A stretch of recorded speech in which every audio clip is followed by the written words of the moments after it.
안녕하십니까, 반갑습니다. 이번 시간에는 앞 시간 강의에 이어서 2023년 20일에 사회복지사 1급 시험 중에 사회복지 행정론 기출문제 뒷부분을 이어서 풀이하도록 하겠습니다. 여러분들 앞에 영상 아직 보기 전이라 그러면 이쪽에 링크 걸어 둘 테니까, 이쪽인가요? 링크 걸어 둘 테니까 여러분들 1번부터 12번까지의 문제를 먼저 확인하시고 그 다음에 뒷부분을 연이어서 들어주시면 도움이 되리라 생각이 되어집니다.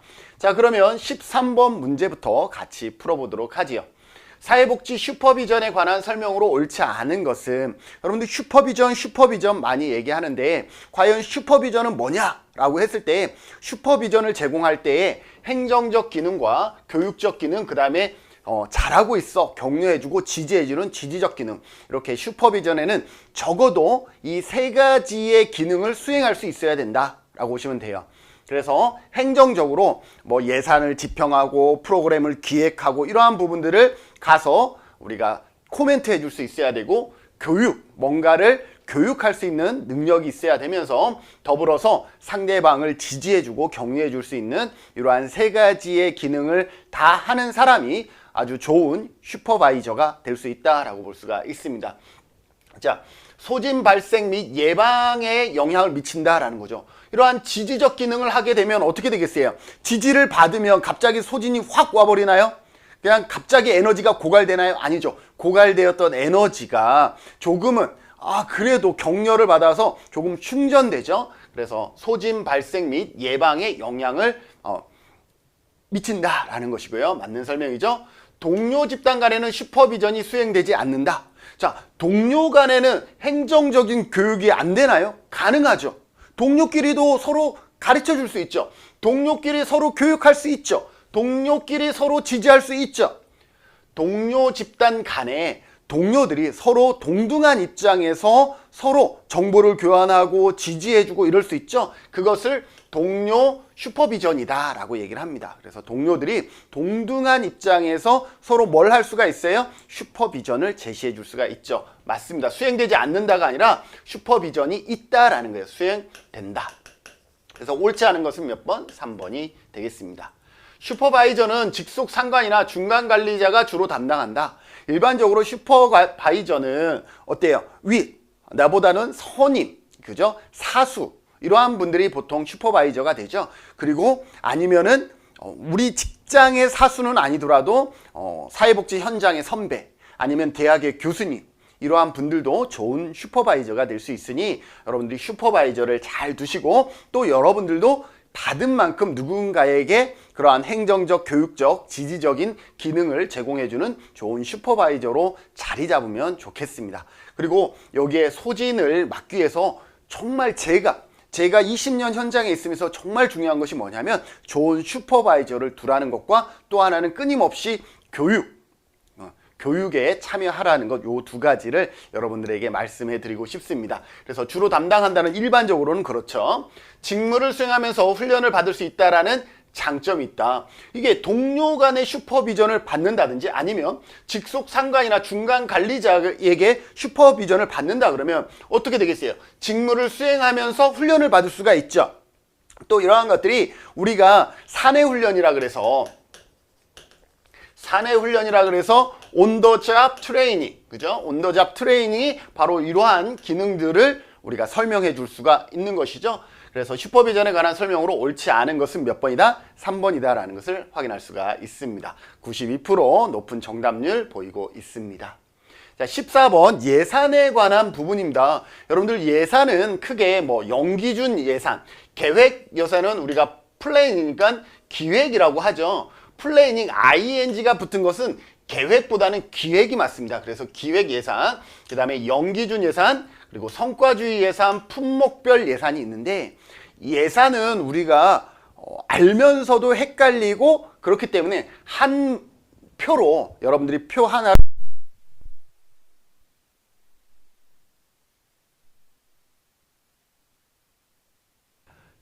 그거 아세요? 제가 이 부분 강의 다 끝냈는데 화면을 딱 보니까 음성이 녹음이 안 되고 있어요. 그래서 새로 찍어야 돼요.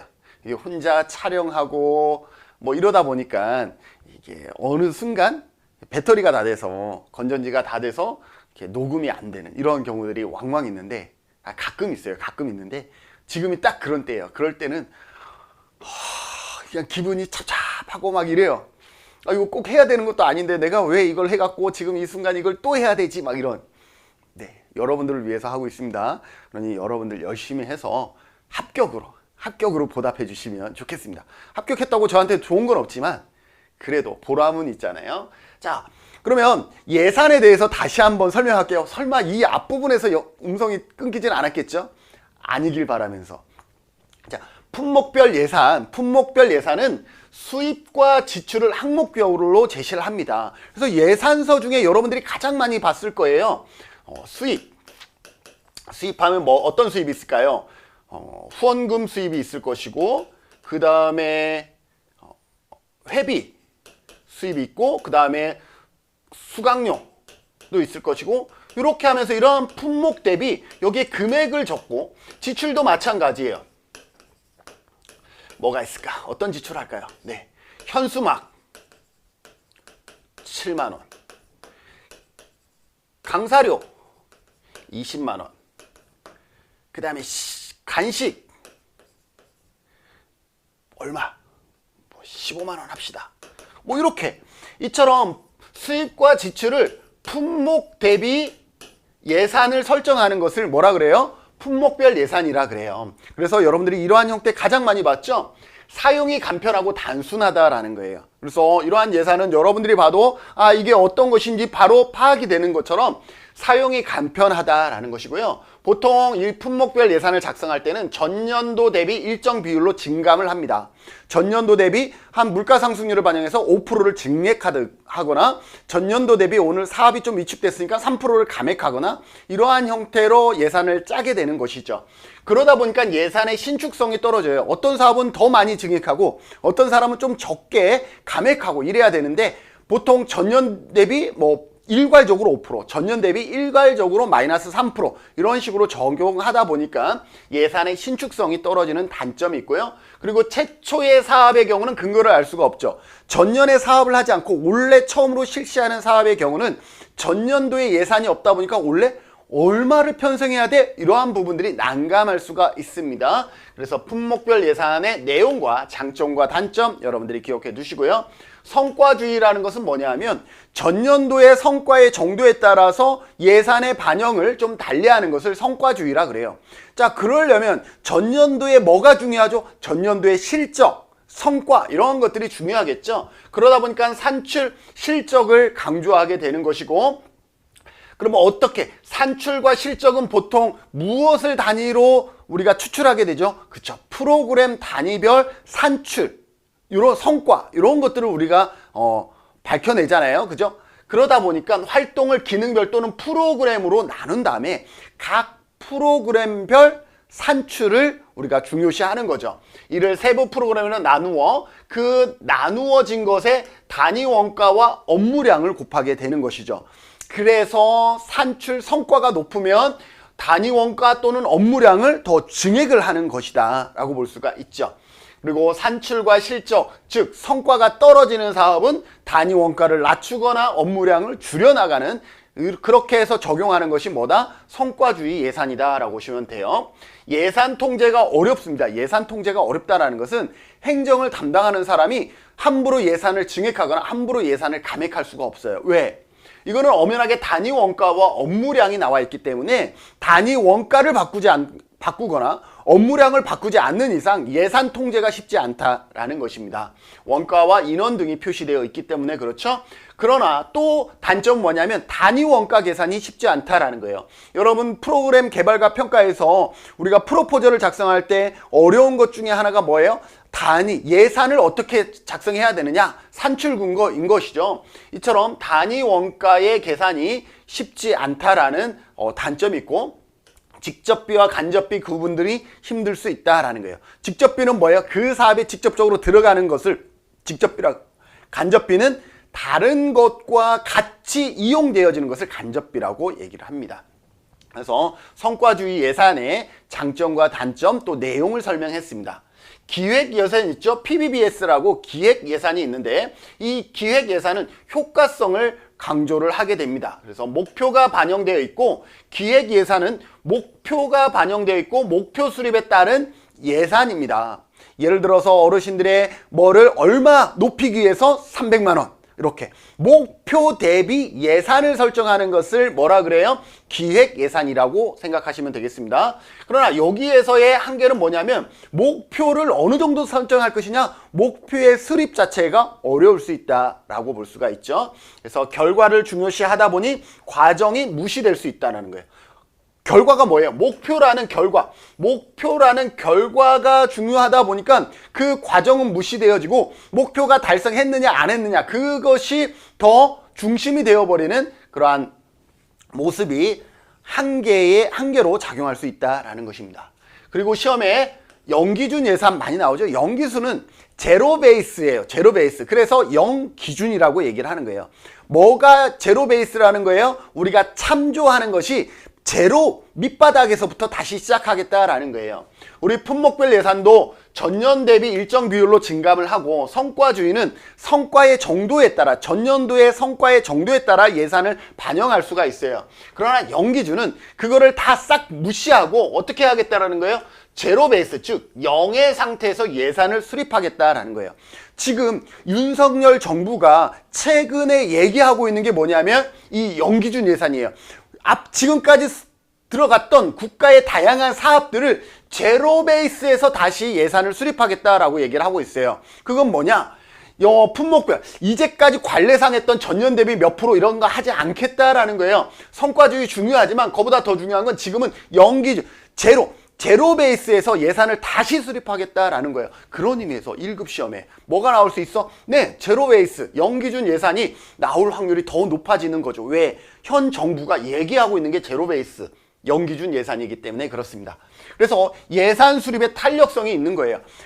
전혀 모든 것을 다 덮어놓고 이 사업이 정말 필요하냐 안 하냐 그것을 보고 필요하다 그러면 예산을 많이 투입할 것이고 이거 정말 그동안 관례상으로 했고 정말 필요 없는 사업이야 그러면 예산을 하나도 부여하지 않겠다라는 것입니다.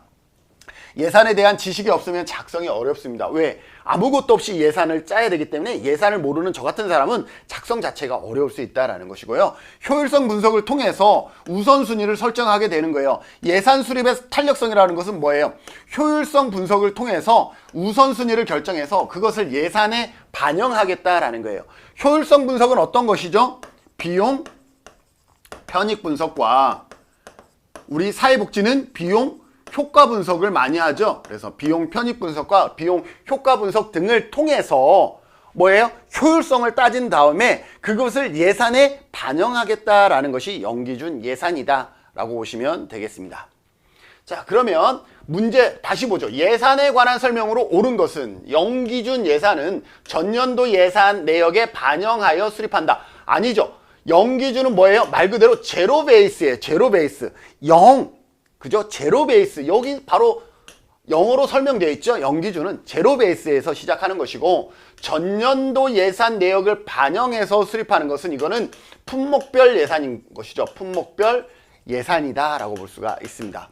계획 예산은 기획이 더 맞아요. 기획. 왜냐하면 ing가 붙은 거는 기획이고 플랜 이미 기획이 끝난 것이 계획이기 때문에 ing 붙었으니까 여기는 기획이 맞는 거죠. 그래서 기획 예산으로 바꿔주시는 게 더 좋고요. 그럼에도 불구하고 계획 예산을 썼으니까 뭐 문제 출제 위원들이 그렇게 썼으니 그렇다라고 봅시다. 어쨌든 플레이닝에 맞는 거는 기획이라는 단어가 더 맞죠. 자, PBS를 보면 국가의 단기적 계획 수립을 위한 장기적 예산 편성 방식이다 그랬는데 기획은 어떨 때 기획해요? 기획이라는 것은 장기간의 어떤 계획, 플랜이 있을 때에 기획을 합니다. 단기적인 거는 그렇게 막 기획이라는 단어를 쓰면서 뭔가 예산 수립을 할 필요가 없어요. 그래서 기획이라는 것은 보통 장기적 프로젝트에 사용하게 됩니다. 장기적 프로젝트. 그래서 국가의 단기적 계획 수립을 위한 아니에요.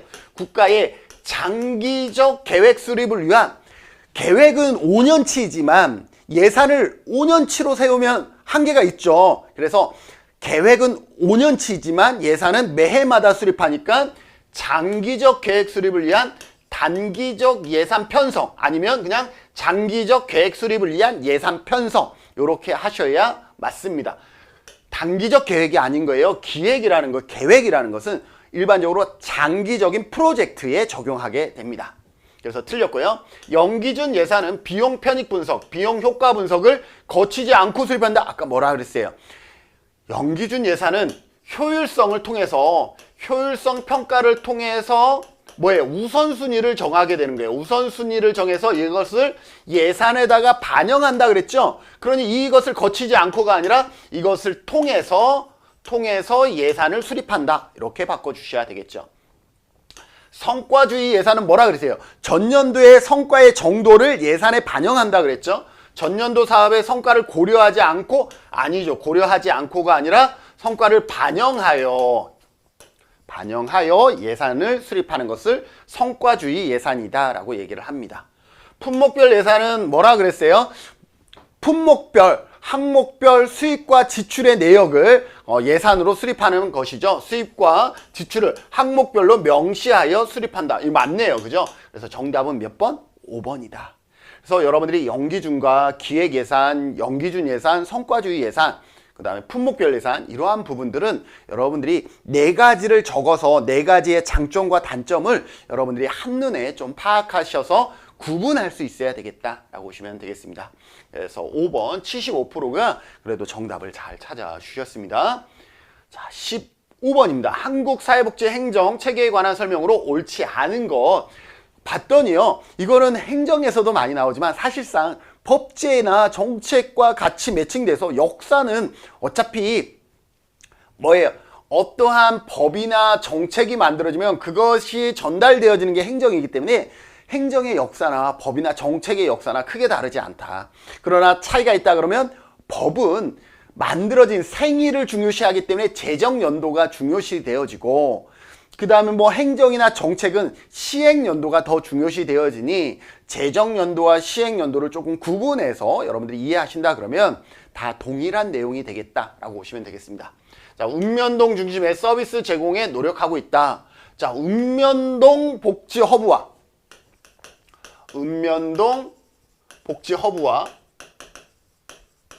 이거 언제죠? 2016년 송파 세모녀 사망 사건 이후에 읍면동 중심으로 이제 전달 체계를 이게 시군구에서 읍면동으로 더 지역으로 밀착형으로 넘어가고 있다라고 보시면 되겠습니다. 사회 서비스는 단일한 공급 주체에 의해서 제공된다 그랬는데 여러분들 사회 서비스의 개념을 아셔야 돼요. 사회 서비스의 개념은 어디에 나오죠? 사회보장기본법. 사회보장기본법에 보면 여기에 뭐가 있어요? 사회보험 있죠? 공공부조 있죠? 사회 서비스가 있어요. 근데 예전에는 여기가 사회복지 서비스예요. 사회복지 서비스였는데 이게 2012년에 사회복지 서비스에서 사회 서비스로 바뀌면서 사회 서비스 안에 보건, 복지, 문화, 교육 이러한 것에 대한 내용이 이 사회 서비스 안에 들어갑니다. 자, 그러면 사회 서비스가 뭐예요? 이러한 것을 제공하는 것을 사회 서비스라 그러죠. 자, 그럼 보건, 복지, 문화, 교육 이러한 부분들을 단일한 공급 주체에 의해서 제공할 수 있나요? 아니죠. 교육부도 필요하고 고용노동부도 필요하고 보건복지부도 필요하고 단일한이 될 수가 없어요. 사회 서비스 자체가 이것들을 전부 다 포괄하고 있기 때문에 다양한 공급 주체에 의해서 제공된다라고 바꿔주셔야 되겠습니다. 위험관리는 위험의 사전 예방과 사후 관리를 모두 포함한다. 위험이라는 것은 위험이 발생하기 전과 또 그것에 대해서 접근한 우리가 사후 관리까지도 위험관리, 위기관리가 되어줘야 되겠죠. 그래서 이것도 이건 맞는 설명이죠. 옳지 않은 것은 몇 번이에요? 그럼 정답은 일단 2번인 거네요. 쉽게. 지역사회 통합돌봄 2019년 문재인 정권 때 했었던 것이 뭐예요? 지역사회 통합돌봄. 처음에는 커뮤니티 케어 했다가 이것이 커뮤니티 케어가 너무 낯설다. 그래서 우리는 말로 바꾼 게 지역사회 통합돌봄이죠. 그래서 2019년 지역사회 통합돌봄 시행으로 지역사회 내에 보건 복지 서비스 제공이 확대되어지고 있다. 맞습니다. 문재인 정권 때는 뭐예요? 약간 복지국가를 지향했었잖아요. 그래서 보건복지 서비스 제공이 확대되고 있다. 맞는 설명입니다. 서비스의 개념이 기존의 사회복지 서비스를 포괄하고 있다. 사회 서비스의 개념이 사회복지 서비스를 포괄하고 있다.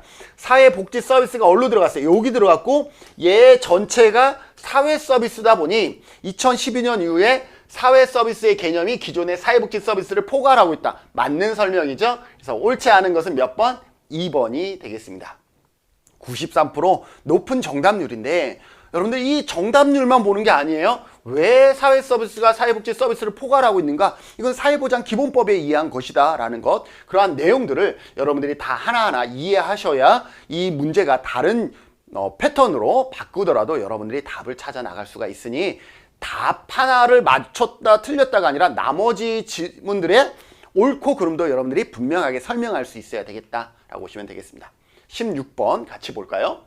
사회복지 조직의 서비스 질 관리에 관한 설명으로 옳은 것. 자, 서비스 질 하면 뭐 어떤 단어가 나오죠? TQM, 토탈 퀄리티, 그죠? TQM과 그 다음에 서브컬, 서비스와 퀄리티가 합쳐서 서브컬. TQM이나 서브컬이 서비스 질 관리하면 바로 나와야 되겠죠? 자, 서비스 질 관리를 위하여 위험 관리가 필요하다. 서비스 질에는 각종 위험에 대한 부분들도 우리가 관리하는 것이 서비스 질이겠죠. TQM, 총체적이에요. T라는 것은 토탈이잖아요. 토탈 퀄리티예요. 그러니 그 토탈에는 위험 관리도 당연히 포함되어지겠죠. 그래서 맞는 설명. 옳은 것은 바로 1번이에요. 그러면 자, 나머지도 볼까요? 총체적 품질 관리 TQM은 기업의 소비자 만족도를 극대화하기 위한 기법이므로 사회복지기관에 적용하기에는 적합하지 않다? 아니죠. 사회복지기관에도 고객이 TQM에서 가장 핵심은 뭐냐면 총체적 품질 관리에서 가장 핵심은 뭐냐면 고객이에요. 고객.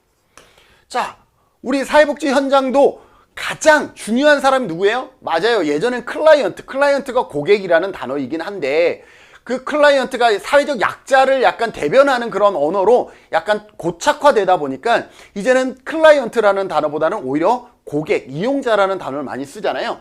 그러니 여기에서 말하는 고객, 이용자의 만족도 이런 것을 위해서 사회복지 현장에도 충분히 TQM 적용할 수가 있습니다. 그래서 적합하지 않다가 아니라 오히려 더 적절한 고객의 만족도, 고객이 원하는 그러한 품질 관리를 우리가 사회복지 현장에 적용하는 건 상당히 오히려 좋은 접근이라고 볼 수가 있습니다. 총체적 품질 관리, TQM이죠. 지속적인 개선보다는 현상 유지? 아니죠. 품질이라는 것은 옛날하고 지금하고 틀려요. 제가 제주도에서 이동 목욕 사업을 해요. 강의 찍기 전에 오늘 새벽에 나가서 어르신들 4분 목욕시켜 드리고 와서 지금 영상을 촬영하고 또 저녁에는 교육 사업이 있어서 또 나가요. 여러분들을 위해서 짬 시간을 제가 낸 거예요. 자, 그런데 내가 얘기하고 싶은 거는 뭐냐면 과거에 처음에 2008년도에 목욕 차량이 나올 때는 리프트도 없고 막 이랬어요. 그래서 그 차량에 어르신들을 목욕시켰어요. 그런데 어때요? 환경이 바뀌었죠. 이제 다른 목욕차들이 다 리프트가 있고 욕조도 막 올라갔다 내려갔다 막 이래요. 그러면 어떻게 하는 게 좋아요? 네, 그 환경에 우리도 적응해야죠. 그래서 얼마 전에 작년에 목욕차 샀잖아요. 이처럼 지속적인 개선이 필요하다라는 거예요. 그래서 현상 유지에 초점을 두는 것이 아니라 바뀌어야 되겠죠. 현상 유지보다 지속적인 개선에 초점을 둔다. 이렇게 바꿔야 되겠죠. 서비스, 고객 만족도는요. 현상 유지에 머무르시면 안 됩니다. 현상 유지라는 것은 뒤처지는 거예요. 그래서 언제 서비스의 지속적인 개선에 우리가 초점을 맞춰야 된다라고 바꿔주시면 되고, 자, 서브컬 여러분들이 행정론 시험을 준비하시는 분들은 서브컬을 아셔야 돼요. 서브컬은 뭐예요? 서비스와 퀄리티를 합친 것을 서브컬이라 그래요. 그래서 뭐예요? 서비스의 질 관리하는 것을 서브컬이라고 얘기를 합니다. 자, 서브컬의 요소에 확신성이 포함되지 않는다? 아닙니다. 확신성은 서브컬의 요소 중에 하나입니다. 확신성이라는 것은 뭐냐면 직원이 전문가적인 그런 어떤 것을 통해서 고객에게 접근하는 거죠. 고객이 왔어요. 이거 저한테 필요한가요? 라고 얘기를 했을 때 그럴 수도 있고 아닐 수도 있는데 이건 잘 모르겠네요. 이렇게 얘기하면 고객 입장에서는 좋은 서비스를 받았다라고 생각하나요? 그렇지 않죠.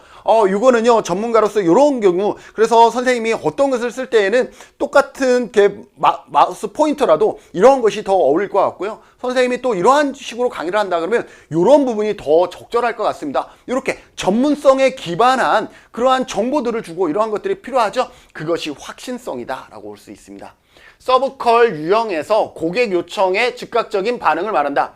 유형성은 고객 요청에 즉각적인 반응. 자, 즉각적인 반응은 뭐겠어요? 이것은 반응성이죠. 즉각적인 반응성, 즉응성이라고도 합니다. 즉각적인 응답, 그래서 즉응성, 반응성이에요. 그래서 유형성과는 다른 것이죠. 그래서 얘도 틀렸고 옳은 것은 그래서 몇 번이에요? 1번인데 여러분들 서브컬은 시험에 앞으로도 자주 나올 수 있다라고 보셔야 돼요. 자, 그래서 TQM은 아까 얘기했던 고객 중심, 서비스 개선이 항상 중요한 과업이고요. 품질 확보를 위한 노력. 품질 확보가 서비스 개선 중에 하나인 거잖아요. 그래서 TQM의 개념을 여러분들이 아시고 품질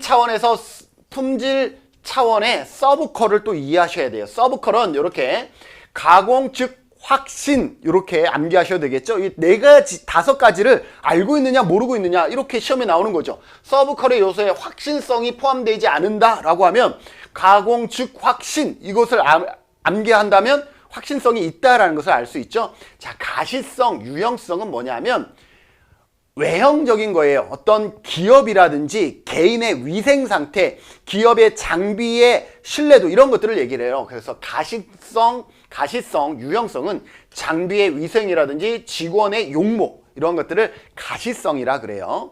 그 다음에 공감성, 감정이입은 뭐예요?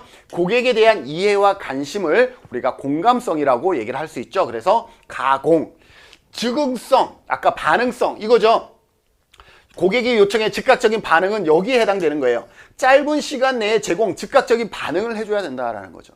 여러분들 막 어디에 AS 전화했는데 막 전화도 안 돼, 뭐도 안 돼, 그러면 어떻게 돼요? 짜증나서 다음에는 당신네 제품 사나 봐라 이렇게 되잖아요. 그죠? 그래서 즉응성, 반응성은 짧은 시간 내에 제공해 주는 거, 즉각적인 반응을 얘기를 합니다. 그 다음에 확신성은 어떤 거라고 그랬어요? 전문성을 바탕으로 고객에게 확신을 심어주는 능력. 그죠? 이건 당신에게 정말 필요한 것인지 아닌지를 우리가 얘기를 해주는데 그게 그냥 주관적이 아니라 전문적인 입장에서 설명을 해준다 그러면 고객 입장에서는 와, 시원하다. 정말 난 잘 몰랐는데 저분이 설명해 주니까 내한테 정말 필요한 게 이거였구나. 확신이 가죠. 그것을 확신성이다 라고 얘기를 합니다. 신뢰성은 뭐예요? 서비스는 약속된 방식, 일관된 방식으로 제공되는 거예요. 신뢰성은 뭐예요? 우리가 일관성이다 라고 얘기를 하죠. 그래서 신뢰성, 일관성 매칭되어집니다. 그래서 서브컬의 5가지의 서브컬을 측정하는 그러한 유형도 여러분들이 기억해 두시면 좋겠습니다. 그래서 정답은 뭐였죠? 네, 정답은 1번. 서비스 질 관리를 위해서는 서비스 질, TQM은 토탈 퀄리티라 그래요. 총체적 품질이잖아요. 그 중에 위험 관리도 필요하다라는 것이죠. 맞습니다. 자, 17번 한국의 사회복지 전달체계 개편 순서를 올바르게 나열한 것을 물어보고 있습니다. 자, 주민생활지원 서비스 전달체계는 언제 만들어지냐면 2006년에 만들어집니다. 2006년은 어떤 거냐 하면 우리가 보건복지 시범사업을 1995년에서 5년간 해요. 그런데 보건복지사무소 시범사업이 본사업으로 넘어가지 못하고 2004년에 사회복지사무소 시범사업을 하게 돼요. 그리고 그 사회복지 시범사업을 끝나는 2006년에 보건복지부는 사회복지 시범사업을 했는데 행안부는 주민생활지원 서비스 시범사업을 한 거예요. 그러면 보건복지부가 세, 행안부가 세? 행안부가 세다 보니까 우리 사회복지사무소 시범사업은 제대로 해보지도 못하고 주민생활지원 서비스 전달체계가 도입이 된 거예요.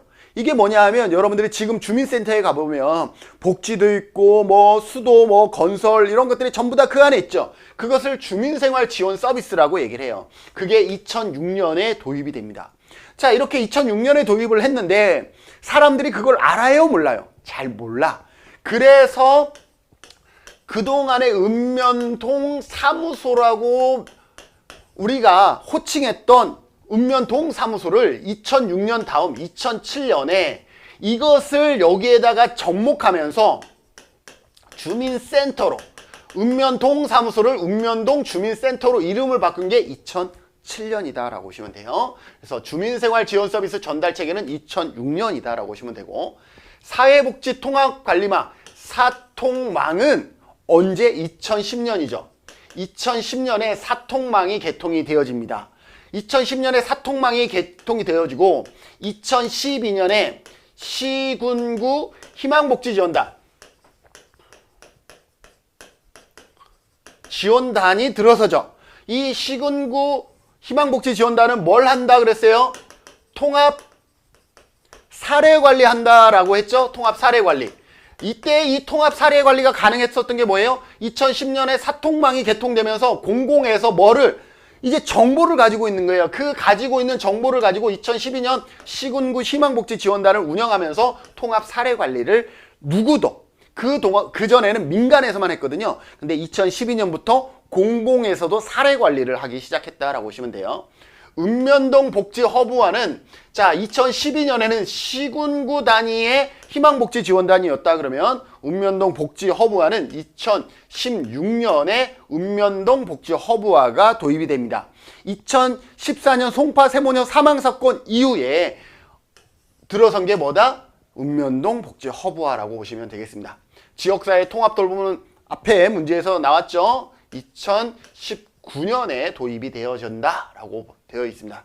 그래서 한국의 사회복지 전달체계 개편 순서 60, 16, 19 그냥 순서대로 기억, 니은, 디귿, 리을입니다. 그래서 정답은 1번이 되겠습니다. 정답 1번 45%가 정답을 맞춰주셨고요. 이러한 부분들은 여러분들이 법제론이나 이러한 부분들을 공부할 때 연도를 같이 암기하라 그랬잖아요. 그러한 부분들을 잘 생각했다가 그러니까 연도를 암기하는 것이 법제론을 위해서 암기하는 게 아니에요. 이렇게 다양한 과목에 연동해서 우리가 문제 푸는데 도움을 받을 수가 있다는 거 기억해 두시면 좋겠습니다. 18번 같이 풀어보도록 하죠. 사회복지 조직의 의사결정 모형에 관한 설명으로 옳은 것은 그랬습니다. 자, 사회복지 조직의 의사결정 모형 이게 참 재밌는데 정책론에서는 정책 결정 모형이 있고 행정론에서는 의사소통 여기에 의사 결정 모형이 있어요. 그런데 얘는 다르잖아. 정책 결정 모형과 의사 결정 모형 단어는 달라. 그런데 이 안에서 설명해 주는 거 보면 뭐예요? 합리주의, 만족주의, 뭐 최적 모형, 점중 모형, 쓰레기통 모형,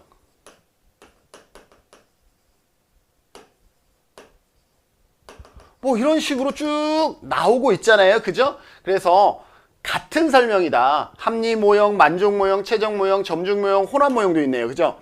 혼합 모형 이러한 것들이 정책론에서는 정책결정 모형으로 설명되어지고 행정론에서는 의사결정 모형으로 설명되어지고 다른 타이틀을 가지고 있지만 결국은 뭔가를 결정할 때에 어떻게 결정하느냐 그것에 대한 설명이다 라고 보시면 될 것 같습니다. 합리 모형은 인간은 가장 이성적이고 논리적이라서 합리적을 기반으로 해서 우리가 결정할 수 있다라는 거예요. 그러나 인간은 그렇게 합리적이지도 못하고 그 모든 것을 다 추려내려고 하면 엄청난 비용과 시간이 들어가요.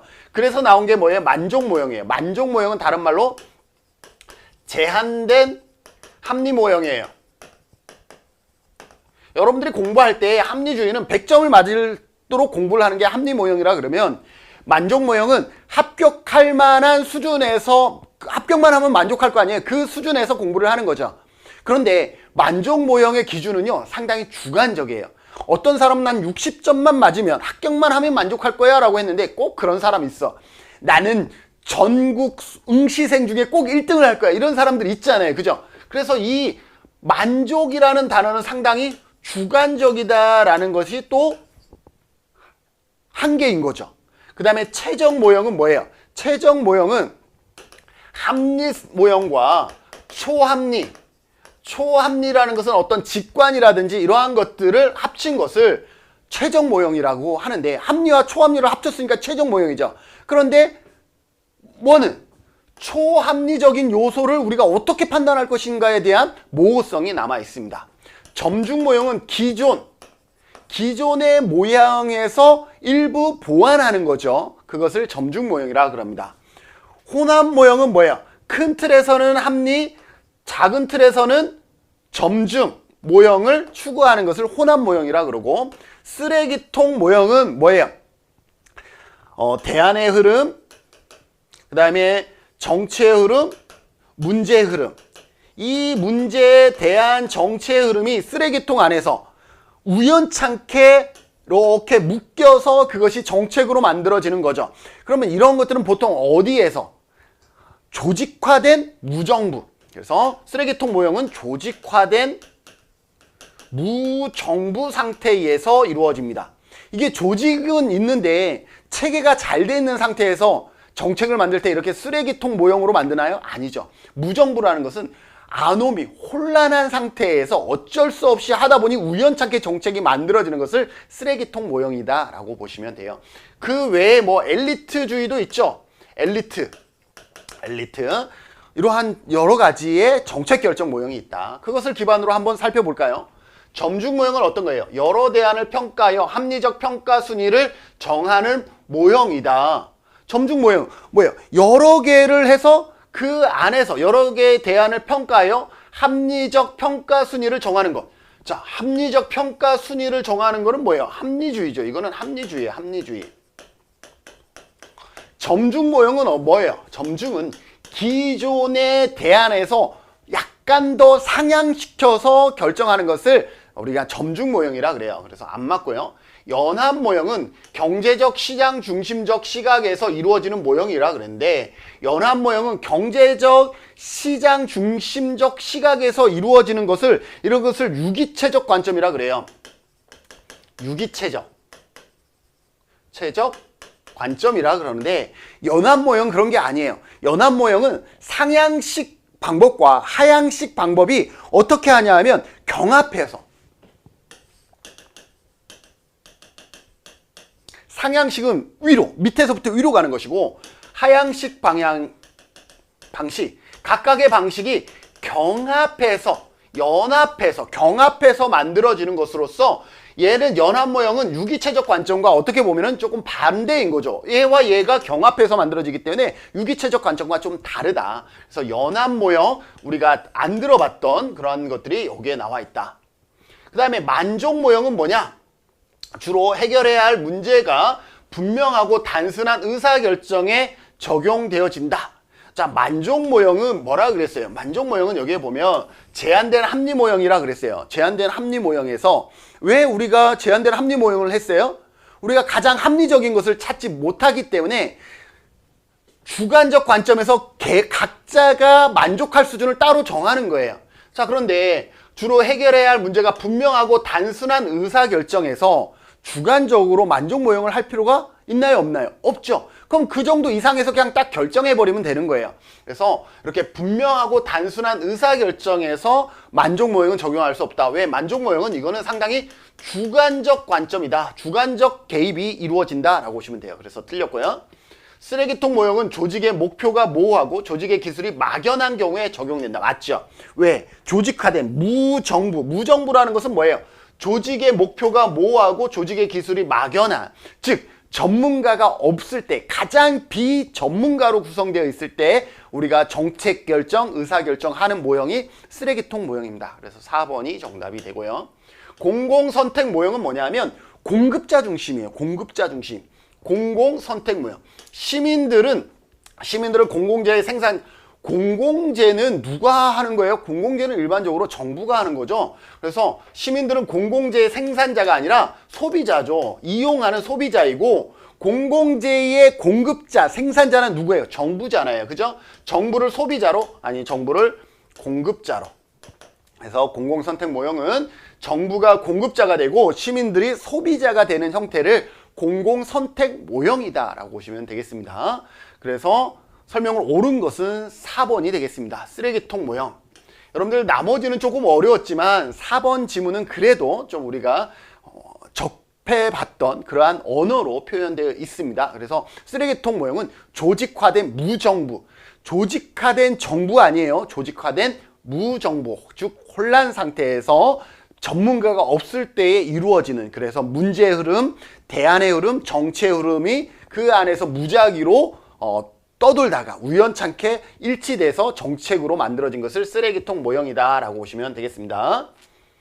자, 19번 사회복지 정보화에 관한 설명으로 옳지 않은 것은 조직의 업무 효율성을 증대시킬 수 있다. 여러분들이 사회복지 정보화, 사회복지를 정보화, 이렇게 빨리빨리 정보화한다 그러면 어떻게 되겠어요? 조직의 업무 효율성이 아무래도 증대되어지겠죠. 그래서 우리는 사회복지 현장에서도 고인물이 되면 안 돼요. 늘 배우는 사람이 되어줘야 돼요. 고인물이 되면요, 계속 상대방하고 나하고 막 비교하게 돼요, 스스로가. 그래서 자존감이 떨어져요. 그러니 우리가 공부합시다. 여러분들이 1급 공부하니까 어때요? 적어도 나중에 합격하거나 합격하지 못하는 것은 어쩔 수 없는 현상이지만 여러분들 1급 공부하면서 뭐예요? 몰랐던 것들 정말 많이 알게 되잖아요. 그죠? 그 몰랐던 것을 정말 많이 알게 되면서 여러분들 어때요? 서비스의 질이 막 좋아질 것 같은 그런 흥분함을 느끼지 않나요? 저는 그렇더라고요. 그래서 여러분들이 이 공부 자체가 1급의 합격을 위해서 공부를 하고 있지만 그럼에도 불구하고 공부하는 여러분들이 지금 6월 달부터 내년 1월 달까지 상당히 많은 시간을 투자해서 공부를 하는데 그 결과를 1월 달로 가져가지 마시라는 거죠. 지금 오늘 공부한 것에서 이미 여러분들은 충분히 만족할 수 있어야 돼요. 오늘 몰랐는데 이런 거 배웠는데 이거 내가 현장에 적용해 볼 거야. 이거 슈퍼바이저는 교육적인 역할과 행정적인 역할과 지지적인 역할이 있다 그러는데 나는 그동안 후배 사회복지사들에게 이런 역할을 못했어. 난 이런 역할을 하려고 나 노력할 거야. 이런 식으로 지금 적용해 보라는 거죠. 그래서 조직의 업무 효율성 증대에 상당히 도움이 됩니다. 대상자의 관리의 정확성, 객관성을 확보할 수 있죠. 사회복지의 다양한 것들을 정보화한다 그러면 여러분들이 정보로 바꾼다 그러면 정확성과 객관성을 확보할 수가 있겠죠. 클라이언트에 대한 사생활 침해 가능성이 높아졌다. 사생활 침해 어때요? 정보라는 것을 우리가 관리하잖아요. 클라이언트에 대한 정보들을 우리가 관리하다 보니까 사생활 침해 가능성이 높아졌다. 이건 맞는 설명이에요. 그래서 요즘은 인테이크를 할 때도 뭐라고 얘기를 하고 있죠? 인테이크 할 때에도 필요한 정보만 수집하라고 해요. 그래서 필요한 정보만. 그래서 저도 오늘 제주도의 많은 사회복지사들과 함께 사회복지 예산을 톱파보는 그러한 과정을, 교육과정을 개설해서 40명의 수강생들이 있어서 같이 그런 것들을 저도 강의를 받으려고 해요. 강사님을 모셔서. 그런데 그러면 신청 접수를 해야 되는데 구글로 신청 접수 폼을 받는데 예전에는 막 전화번호, 뭐 학력, 나이 이런 것들을 다 신청서에 다 받았잖아요. 근데 그럴 필요가 없어. 교육 신청하는데 그 사람의 나이가 왜 필요하고 그 사람의 학력이 왜 필요해요? 그죠? 그것 자체도 수집하는 순간 사생활 침해 가능성, 비밀 보장의 누설, 유출 이런 것들이 더 커져요. 그렇기 때문에 최소한 이름하고 전화번호, 이메일 정도만 있으면 되는 거죠. 그래서 그 정도만, 그리고 개인정보 동의서 정도, 이 정도만 해서 아주 간단하게 이제는 접수를 받고 있다라는 것이죠. 그래서 정보가 많을수록 사생활 침해 또 정보 유출이 될 확률이 높기 때문에 필요한 정보만 이제 확보하는 것이 현장의 일반적인 추세다. 학습 조직의 필요성이 감소하였다? 아니죠. 사회복지 정보화 수준이요 엄청 빠르게 이렇게 증가하고 있어요. 그래서 학습 조직의 필요성 오히려 증가하고 있습니다. 대표적인 게 뭐냐 하면 혹시 여러분들 GPT에 혹시 사용할 수 있나요? 사용하셔야 되죠. 저는요 최근에 많은 사람들이 질문하고 이럴 때요 GPT를 활용해요. 그리고 저는 글을 잘 못 쓰기 때문에 글을 쓴 다음에 GPT에게 이거를 좀 부드럽게 다시 작성해줘 이런 식으로 해서 GPT를 활용하고 있어요. 물론 유료 버전을 활용하면 더 좋겠지만 저는 무료 버전으로 GPT, 그죠? 그래서 GPT 여러분들 꼭 써보세요. GPT하고 바드, 그 다음에 빙, 이거 전부 다 GPT, 바드, 빙, 그 다음에 리튼, 이 네 가지, 이게 AI 기반이잖아요. 그래서 GPT, 바드, 빙, 리튼 꼭 써보라고 얘기하고 싶어요. 왜?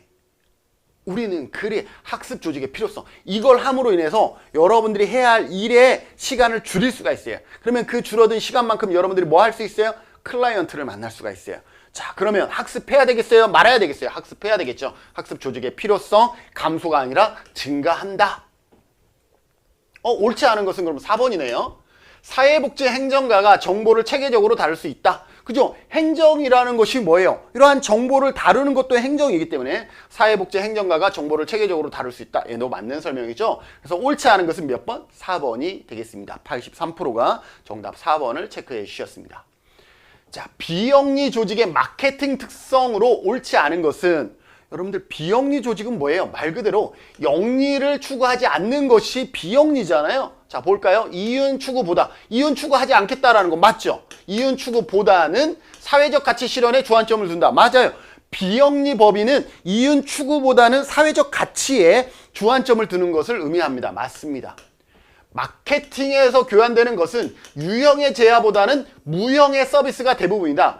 영리를 위한 것은 보통 제품을 팔아요. 영리를 위한 마케팅은 제품을 파는데, 비영리 조직은 보통 서비스를 팔아요. 서비스, 말벗 서비스, 상담 서비스, 교육 서비스. 서비스는 유형이에요, 무형이에요? 그죠? 무형이죠. 자, 그러다 보니 마케팅에서 교환되는 것은 유형의 제야보다는 무형의 서비스가 대부분이다. 맞습니다. 비영리 조직은 아무래도 영리 조직에 비해서 비영리 조직은 무형의 서비스가 마케팅의 전략이 될 수가 있는 것이죠. 네, 다음, 영리 조직에 비해 인간의 태도나 행동을 변화시키는 것이 어렵다.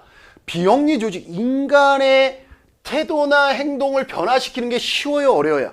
정말 어렵잖아요. 그래서 우리가 정말 될 것 같다라고 생각했지만, 변화된 것 같다라고 생각했지만 다시 과거의 모습으로 또 회귀되어지고, 이러한 모습들을 너무 많이 보면서 안타까워하기도 그러잖아요. 많잖아요. 그래서 인간의 태도나 행동을 변화시키는 것이, 비영리 조직이 그런 무형의 서비스를 많이 제공하는데, 그때 인간의 태도나 행동을 변화시키는 것이 정말 쉽지 않다라는 것을 우리가 뼈저리게 느끼고 있는 것이죠. 서비스의 생산과 소비의 동시성이 고려되어집니다. 서비스의 생산과 소비가 동시에 이루어져요. 보통 영리 조직은 어때? 공장에서 생산하고 그 다음에 어떤 편의점이라든지 마트에서 소비가 이루어지는데, 우리는 어떻게 되죠? 내가 얘기하는 것 자체가 생산이면서 내 얘기를 듣는 이용자 입장에서는 소비가 되죠. 이처럼 서비스의 생산과 소비가 동시성이 이루어진다. 동시에 이루어지게 된다라는 것이죠. 교육과 수강이 동시에 이루어지듯이 그러한 것들을 얘기를 합니다. 맞습니다. 조직의 목표 달성과 측정이 용이하다? 아니죠. 여러분들이 비영리 조직이라는 게 뭐라 그랬어요? 조직의 행정이라 그랬잖아요. 행정인데 특히 비영리 조직이야. 비영리 조직은 특히 그 중에서 뭐예요? 사회복지 행정이라고 얘기할 수가 있겠죠? 사람을 다루는 것이 보통 비영리에 해당되니까. 이 사회복지 행정의 특징이 뭐였어요? 원료가 인간이다라는 거죠. 원료가 인간이다. 이 원료가 인간이다 보니까 사람마다 목표의 뭐예요? 불확실성. 그리고 그 목표를 측정할 만한 척도, 과학적인 척도의 부재. 이러한 부분들이 사회복지 행정의 특징이었잖아요. 자, 조직의 목표 달성과 측정이 용이하다? 아니죠. 이게 어렵다라는 거죠. 그래서 옳지 않은 것은 몇 번? 5번이 되겠습니다. 비영리 조직, 사회복지 행정은 이처럼 원료가 인간이기 때문에 목표가 불확실하고 또 그것을 측정하는 척도가 부재하다라는 특징들을 가지고 있습니다. 그래서 목표 달성과 측정, 목표 달성도 어렵고 측정도 쉽지 않다라는 것이 일반적인 비영리 조직의 특성이다라고 보시면 되겠습니다. 그래서 옳지 않은 것은 용이하다라고 했으니 5번이 정답이 되겠습니다. 53% 정답률 좀 낮았죠? 자, 21번입니다. 마케팅 믹스. 포피에 관한 설명으로 옳은 것을 모두 고르시오 그랬습니다. 포피, 여기다 똑같이 나왔어요. 유통, 프라이스, 가격, 제품, 그 다음에 프로모션, 촉진 이러한 것들 여러분들 개념 다 아시잖아요. 그죠? 이 개념 여러분들이 잘 아시면 정답을 찾는 데 어려움이 없습니다. 혹시나 모를까봐 그래도 포피는 우리가 사회복지 현장에서도 많이 이루어지지만 이제는 홍보와 마케팅 전략에서도 많이 쓰기 때문에 간단하게 적어봤어요. 자, 제품은 뭐냐 하면 우리가 어떠한 상품을 개발할 것이냐, 어떠한 상품을 만들 것이냐 인 거죠. 하다못해 제가 유튜브를 촬영할 때에도 어떠한 주제로 촬영할 것이냐, 이게 제품인 거예요. 저는 사실 1급 강의를 하지만 1급 강의보다는 사회복지 정보 강의를 하면 구독자도 훨씬 많이 늘어나고 인기도 금방 늘어요. 예를 들어서 지금 현 정부가 추진하고 있는 각 정책들을 강의를 하면 그것에 대해서 들어오는 사람들이 더 많은데 1급은 1년에 1급 시험 보는 분이 2만 명이야. 많지 않아요. 그래서 그 사람들이 전부 다 제 강의를 들어봐야 구독자 10,000명, 2만 명 늘리는 게 쉽지 않다라는 거예요. 그런데도 불구하고 저는 가치가 있기 때문에 제품을 무엇을 생산할 것이냐, 무엇을 만들 것이냐를 여기에 두고 있는 거죠. 이 마찬가지 제품은 어떤 상품을 만들 것인가에 대한 고민이에요. 중요하죠. 제품이 좋아야 뭐 나머지가 먹혀 들어가는 거잖아요. 제품이 나쁜데 뭐 프로모션을 제공했다고 해서 사람들이 사나요? 그런 시대는 지났잖아요. 그래서 제품, 어떤 상품을 만들 것이냐. 가격. 여러분들 가격은 어떻게 결정되는 거예요? 가격은 예를 들어서 경쟁사 대비 더 비싸게 할 것인지 싸게 할 것인지, 아니면 원가 대비 더 비싸게 받을 것인지 싸게 받을 것인지, 원가 대비 10%의 마진을 남길 것인지 20%의 마진을 남길 것인지, 아니면 그도 아니면 가치 대비 얼마로 받을 것인지, 이것이죠. 그래서 가격이라는 것은 원가 기반, 경쟁사 기반, 가치 기반 가격을 산정하는 것을 가격이라고 얘기를 할 수가 있죠. 얼마요? 얼마에 하면 되냐라는 것이죠. 그 다음에 유통이라는 것은 유통 채널이 아무래도 다양해야 소비자의 접근성을 높일 거 아니에요. 그래서 유통 채널을 다양하고 뭐 홈쇼핑이라든지 오픈 매장을 이용하고 뭐 프리마켓을 이용하고 이렇게 채널들을 다양화하는 것이 좋고, 그리고 자기 단독적인 유통 채널을 가지고 있는 것도 상당히 도움이 되겠죠. 그러한 것을 유통이라 그러고, 촉진은 뭐예요? 프로모션이에요. 촉진은 뭐예요? 예를 들어서 사은품을 준다, 아니면 할인을 한다, 아니면 요즘 많이 하는 거 2+1 아니면 1+1, 그리고 또 많이 하는 게 뭐예요? 포인트 적립. 이러한 것들이 뭐예요? 촉진, 프로모션에 해당한다라고 볼 수가 있죠. 자, 그러면 마케팅 포피에 관한 설명으로 옳은 것을 모두 고르시오 그랬습니다. 유통은 가격이죠. 유통은 뭐예요? 우리가 전달, 유통 채널을 얘기를 하는 거죠. 고객이 서비스를 쉽게 이용할 수 있도록 하는 조직적 활동이다. 맞죠? 맞네요. 가격은 뭐라 그랬어요? 가격은 원가 기반, 경쟁사 기반, 가치 기반, 다양한 것들을 기반으로 해서 가격을 산정하게 됩니다. 판매자의 이윤 극대화를 위해 임의로 설정한다? 아니죠. 임의 아니에요. 원가 기반, 경쟁사 기반, 가치 기반, 이러한 것들을 기반으로 해서 가격을 산정하지, 그거 20만 원이면 될 것 같아, 10만 원이면 될 것 같아, 밑도 끝도 없이 그렇게 가격을 선정하지 절대 않죠. 그래서 얘는 잘못됐죠. 자, 제품, 고객의 욕구를 충족시키기 위해서 제공하는 재화 서비스, 어떤 상품을 만들 것이냐는 재화 서비스와 같은, 재화 서비스가 다른 말로 상품이 되는 것이죠. 맞아요. 촉진, 판매 실적에 따라 직원을 승진시키는 제도, 이거는 뭐예요? 보상, 포상에 관한 것이죠. 직원 포상에 대한 것이고, 촉진은 뭐예요? 우리가 마케팅 전략에서의 촉진은 고객을 확보하는 것이 마케팅이죠. 직원을 승진하는 것은 자체 포상 제도인 것이고, 촉진은 뭐예요? 고객을 많이 확보하기 위한 프로모션을 제공하는 것이죠. 여기가 사은품과 할인, 1+1 포인트 적립과 같이, 그러다 보니까 직원을 승진하는 거는 촉진과는 적어도 마케팅의 촉진하고는 별개인 거죠. 그래서 얘는 틀렸습니다. 그래서 옳은 것을 고르라 그러면 기업과 디귿이 되겠습니다. 정답 2번이 되겠습니다. 그래서 42% 낮은 정답률을 보이고 있네요. 확인해 보시고요. 자, 22번 넘어가도록 하겠습니다. 프로그램 평가에 관한 설명으로 옳은 것을 모두 고르시오 그랬습니다. 프로그램 평가. 자, 프로그램 평가에는 뭐 효과성 평가, 효율성 평가, 그 다음에 접근성, 그 다음에 공공성, 뭐 이러한 다양한 요소로 우리가 평가할 수가 있죠. 효과성은 뭐예요? 목표의 달성에, 목표가 달성한 정도를 평가하는 것을 효과성이라고 그러고, 효율성은 비용 효과 분석과 비용 편익 분석이 있어요. 편이익하니까 이익이라는 것은 뭐예요? 투입과 엔드 산출이 전부 다 화폐 단위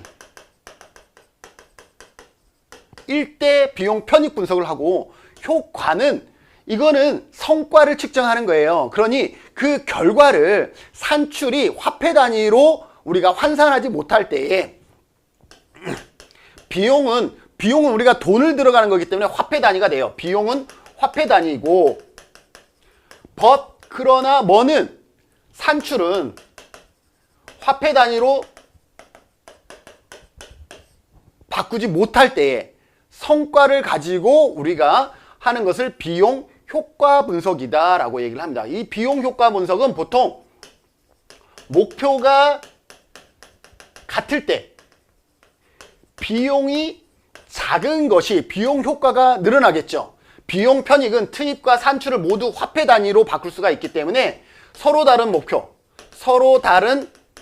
목표가 있더라도 측정이 가능해요. 서로 다른 목표에서도 측정이 가능한 특징이 있습니다. 비용 효과는 목표가 같을 때에 우리가 산출할 수 있다라고 보시면 되겠어요. 자, 봅시다. 비용 효과 분석은, 비용 효과는 뭐예요? 투입은 화폐 단위지만 산출은 화폐 단위가 안 될 때죠. 프로그램의 비용과 결과가 금전적 가치를 고려하지 않는다. 비용과 결과의 금전적 가치를 고려하지 않는다?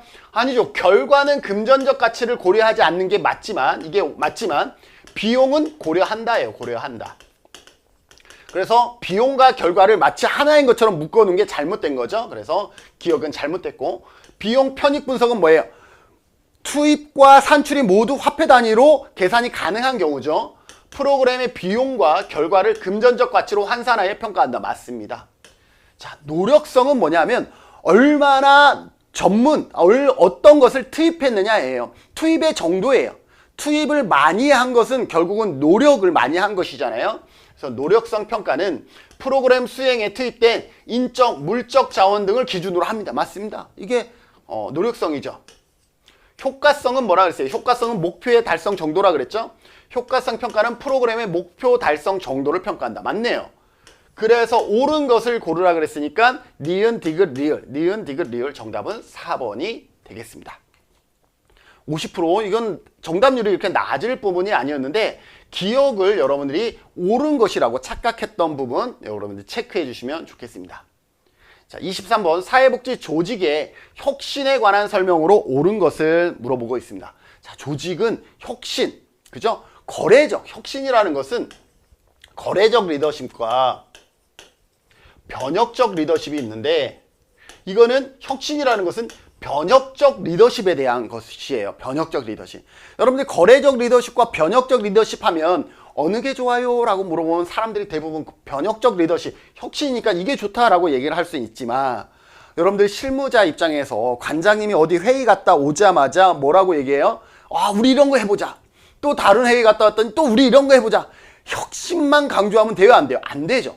이 변혁적 리더십에는 뭐를 기반으로 해야 돼요? 어떤 내부의 환경이나 외부의 요소 이런 것들을 고려해서 변혁적 리더십을 잘 꾸려나가야 되겠죠? 자, 봅시다. 사회복지 조직의 혁신에 관한 설명으로 옳은 것은 변혁적 리더십은 부하 직원의 변화를 필요로 하지 않는다? 아니죠. 관장만 이거 하자 그랬는데 부하 직원들은 가만히 있어. 이게 혁신이 이루어집니까? 절대 안 이루어지죠. 부하 직원들의 변화를 필요로 한다인 거죠. 한다. 잘못되어 있고요. 혁신은 목표를 더 효과적으로 달성하기 위한 인위적이고 계획적인 활동. 그죠? 혁신을 하려 그러면 인위적이라는 것은 뭐예요? 인위적이라는 것은 의도적이다라는 거예요. 의도적이고 계획적인 활동인 거예요. 관장님이 어떠한 목표를 달성하기 위해서 의도적이고 계획적으로 추진하는 것이 혁신이지, 이러한 의도도 없고 이러한 계획, 목표도 없으면 그거는 혁신이라고 할 수 없는 것이죠. 그래서 혁신에 대한 설명은 잘 설명했습니다. 맞습니다. 3번 사회환경 변화와 조직 혁신은 무관하다? 아니죠. 환경이 변화하면 혁신이 필요할 수가 있어요. 예를 들어서 지금 현 정권에서 사회복지에 대한 것을 뭐라고 얘기하고 있냐면, 지금 윤석열 정권이 정부에서 지금 사회복지에 대한 얘기들을 최근에 많이 하고 있어요. 5월 말일 날 우리 사회보장위원회 회의에 가서 VIP 자격으로 이게 사회보장에 대해서 얘기를 하는데, 어떤 얘기를 하고 있어요? 서비스의 단순화와 서비스의 시장화, 이러한 것들을 얘기를 하고 있어요. 자, 그러면 외부 환경이 이렇게 바뀌니까 사회 환경의 변화에 이제 조직은 여기에 어떻게 해야 되겠어요? 요것에 발맞추어서 우리가 계획을 수립해야 되겠죠. 그래서 무관이 아니라 그것에 따른, 그것을 우리가 맞춰야 된다라고 볼 수가 있죠. 그래서 틀렸고요. 조직 내부 환경을 고려하지 않고 변화를 추구할 때 혁신은 성공한다? 아니죠. 내부 환경을 고려해야죠. 그죠? 뭐예요? 내부 환경이라는 게 역량이잖아요. 조직 내부의 역량에 따라서 혁신이 이루어지는 것이지, 역량은 이만큼밖에 안 되는데 요구하는 것만 이만큼이야. 그러면 이거는 소진됩니다. 그래서 역량에 따라서 변화가 같이 따라줘야 된다라고 볼 수 있고요. 변혁적 리더십은 조직보다는 개인의 사적 이익을 강조한다라고 했는데, 개인의 사적 이익을 강조하는 것은 어떻게 보면은 거래적 리더십에 대한 설명이 될 수 있죠. 거래적. 그래서 변혁적 리더십은 조직에 대한 관심, 그리고 거래적 리더십은 상대적인 거예요. 개인적, 사적 이익에 대한 관심이다라고 볼 수 있어요. 그래서 혁신에 관한 설명으로 옳은 것은 몇 번이다? 2번이다. 혁신은 분명한 목적 아래 의도적이고 계획적인 활동이 일어나야 됩니다. 그래서 정답은 2번이 되겠습니다. 자, 24번 비영리 사회복지 조직에 관한 설명으로 옳지 않은 것. 자, 비영리는 영리를 추구한다 그랬어요? 안 한다 그랬어요? 영리 추구하지 않아요. 그래서 수익성과 서비스 질을 고려하지 않고 조직을 운영한다? 비영리는 수익성을 고려하지 않고 조직을 운영하는 거 맞죠? 그러나 서비스의 질은 고려해야 아니요. 이거는 고려해야 돼. 고려해야. 그래서 얘는 틀렸어요. 옳지 않은 것 정답 1번이네요. 비영리 사회복지 조직에 관한 설명으로 옳지 않은 것. 수익성과 서비스 질 둘을 고려하지 않고, 이번 시험에는 이렇게 두 개를 묶어내는 데에서 오류를 만들어내는 문장이 많았네요. 상당히 조금 문제 내신 분의 성향이 그런 것 같습니다. 그래서 수익성과 서비스 질 둘 다 고려하지 않고인데, 비영리 사회복지는 수익성은 고려하지 않고가 맞지만 서비스 질은 우리 TQM, 우리 배웠잖아요. TQM 뭐예요? 총체적 품질 관리 배웠잖아요. 그리고 뭐예요? 서브컬 배웠잖아요. 뭐? 서비스 질을 고려해야 돼요. 그래서 둘 다 고려하지 않고 잘못됐다. 옳지 않은 것은 그래서 1번 됐네요. 2번. 정부 조직에 비해 관료화 정도가 낮다. 그죠? 정부는 관료화 정도가 높고, 대통령, 뭐 이런 국무, 이렇게 해서 위계가 좀, 관료화가 좀 가장 높은 게 공무원 집단이라고 얘기를 하잖아요. 비영리는 그거보단 관료화 정도가 낮다. 이거 맞는 설명이죠. 국가와 시장이 공급하기 어려운 서비스를 제공할 수 있습니다. 비영리는 그런 역할들을 지금까지 해왔습니다. 맞고요. 특정 이익 집단을 위한 서비스를 제공할 수도 있습니다. 비영리니까 뭐 나라에서 뭐 돈을 받거나 이런 게 아니기 때문에 그럴 수 있다라는 거예요. 개입 대상 선정과 개입 방법을 특화할 수 있다. 그럴 수 있다라는 거예요. 그래서 옳지 않은 것은 몇 번? 1번이 되겠습니다. 수익성과 서비스 질을 고려하지 않고 조직을 운영한다. 하나는 맞았지만 하나는 틀렸다라고 볼 수가 있죠. 자, 마지막 25번입니다. 사회복지 행정 환경의 변화에 관한 설명으로 옳지 않은 것은, 자, 사회복지 행정의 환경. 사회복지 행정의 환경은 뭐예요? 조직 환경. 그죠? 조직 환경. 사회복지 행정이 뭐예요? 조직이라 그랬잖아요. 그러면 사회복지 행정의 환경은 어떻게 보면 조직 환경인 거예요. 책임성 요구가 높아지고 있죠. 당연히 언제부터 신자유주의가 직면하면서 복지 예산을 삭감하면서 뭐예요? 책임성의 요구가 커졌어요. 그래서 우리나라 1997년부터 뭐 하고 있어요? 평가제 도입했잖아요. 그죠? 그리고 현 정권에서 다시 이러한 것들이 더 활활 타오를 것 같아요. 그래서 그러한 부분들이 있다. 서비스 이용자의 소비자 주권이 강해지고 있다. 조직 환경에서 서비스 이용자의 소비자 주권이 강해지고 있죠. 어떤 거? 대표적으로 국기법 뭐예요? 시혜에서 수혜로 바뀌고 있잖아요. 그죠? 그래서 권리로 바뀌고 있는 것이고, 빅데이터 활용이 증가하고 있죠. 이제 우리가 연구할 때도요, 그냥 단순히 연구하지 않고요, 양적 연구, 질적 연구 같이 하고 있고요, 빅데이터를 또 많이 활용하고 있습니다. 맞습니다. 사회 서비스 공급에 민간의 참여가 증가하고 있다. 맞죠? 뭐예요? 서비스의 다원화. 그래서 민간이 참여하고 있는데, 이번에 현 정권에서 또 뭐 했어요? 서비스의 시장화 또 내걸고 있죠. 시장화. 그러니 민간의 참여 더욱더 증가할 수밖에 없다라고 볼 수 있습니다. 기업의 경영관리 기법 도입이 줄어들고 있다? 아니죠. 우리가 배운 거 뭐예요? 현대적 그 조직 이론에서 TQM. 이거 뭐예요? 이거 기업의 경영관리 기법 아닌가요? 스와트 분석. SW. 스와트 분석. 이거 뭐예요? 기업의 경영관리 기법 아닌가요? 이거 지금 적용하지 않고 있나요? 적용하고 있다라는 거죠. 그래서 기업의 경영관리 기법 도입이 줄어든 게 아니라 오히려 이거 현대 조직관리 이론으로 오히려 이러한 것들이 더 많이 앞으로 활용되어지고 있다. 줄어들고 있다. 증가되고 있다. 그래서 우리 뭐예요? TQM 시험에 나오는 게 뭐예요? 총체적 품질 간지. 이게 필요하기 때문에 시험에 나오는 거잖아요. 그죠? 그래서 경영관리 기법 도입이 증가하고 있으니 여러분들 TQM도 알아야 되고 스와트 분석도 알아야 되고 목표 관리. 그죠? MBO. 목표 관리도 여러분들이 알아야 된다라고 볼 수가 있습니다. 그래서 정답은 몇 번? 5번이 되겠습니다. 이러한 부분들은 답을 모르더라도 정답은 쉽게 찾을 수 있는 것이죠. 내용은 모르더라도 정답은 쉽게 찾을 수 있는 그러한 문항이었습니다. 자, 이상으로 사회복지행정론 제21회 2023년 기출문제 25문제를 앞관과 연이어서 문제풀이를 마무리했습니다. 하다 보니까 어때요? 아주 내용을 모르더라도 답을 찾기는 어렵지 않았던 문제들도 꽤 있었다라는 것을 알 수가 있죠. 그런 의미에서 행정론은 100점 맞기에는 어려운 과목이지만 우리가 과락을 면하기에는 크게 어렵지 않은 과목이 또 행정론이 될 수 있으니 여러분들 포기하지 마시고 앞에 1, 2, 3장 열심히 공부하시면서 끝까지 점수를 확보하는 그러한 과목으로 잘 이렇게 활용하시면 좋을 것 같습니다. 이상 기출문제 풀이 마치면서 여러분들 다음에 또 기회 되면 다음 강으로 함께 하도록 하겠습니다. 수고하십시오. 바이바이.